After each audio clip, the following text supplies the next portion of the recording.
Hello friends, Deepa's ব্লগে তোমাদের সবাইকে স্বাগত। তোমরা সবাই কেমন আছো? আশা করছি তোমরা সবাই ভালো আছো। তো অনেকদিন বাদে আমি নিউ ব্লগ নিয়ে চলে এসেছি তোমাদেরকে দেখাতে। দেখো আমরা কী রান্না করছি। আমি এখানে ডিমের ঝুড়ি করলাম, করে রেখে দিয়েছি। আর এখানে সব সবজি আছে, দেখতেই পাচ্ছ তোমরা। লঙ্কা আছে, টমেটো আছে, গাজর আছে, ক্যাপসিকাম আছে, পটল আছে, আর হচ্ছে পেঁয়াজ আছে। এগুলোকে সব ভাজবো। আর এখানে পাস্তা সিদ্ধ করতে বসিয়ে দিয়েছি। আর এখানে হচ্ছে আলু আর ফুলকপি ভাজা।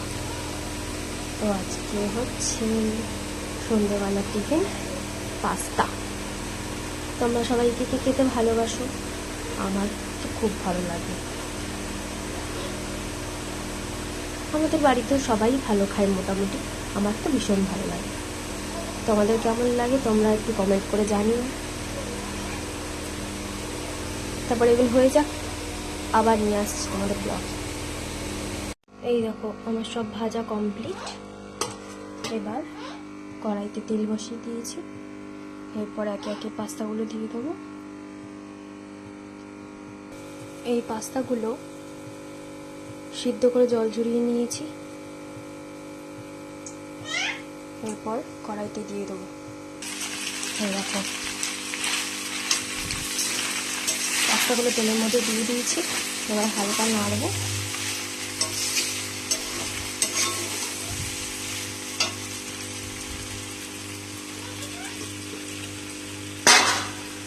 এবার একে একে এই সবজিগুলো দিয়ে দেবো।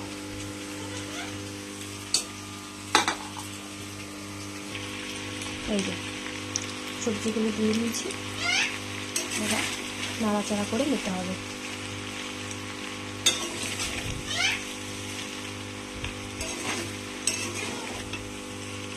ভালো করে নাড়াচাড়া করতে হবে।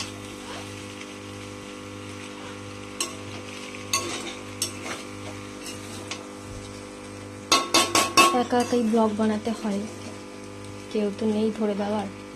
তো নিজে নিজেই ধরছি, নিজে নিজেই করছি।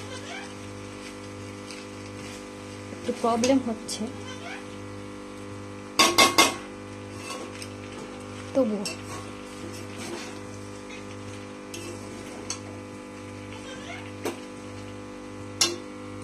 দেখে বলো কেমন হয়েছে। দেখতে তো খুব ভালো লাগছে আমার মনে হয়। তোমরা বলো তোমাদের দেখে কেমন লাগছে।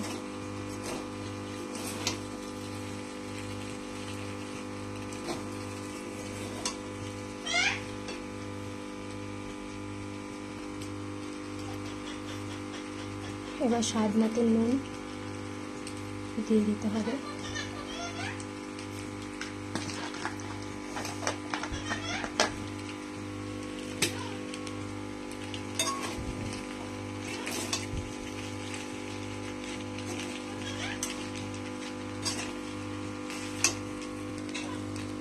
একটু স্বাদ মতন চিনিও দিয়ে নিলাম। তোমরা তোমার স্বাদ মতন দিয়ে দেবে।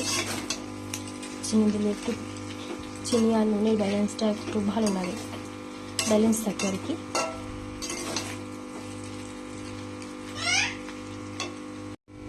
এই দেখো এরপর ডিমের ঝুড়িগুলো ছড়িয়ে দিয়েছি। ব্যাস, গ্যাসটা বন্ধ করে দিয়েছি। আমার রান্না কমপ্লিট। তোমরাই বলো কেমন লাগছে দেখে। যদি আমার চ্যানেলটা ভালো লেগে থাকে তাহলে অবশ্যই লাইক, সাবস্ক্রাইব, কমেন্ট করে জানিও। Thank you.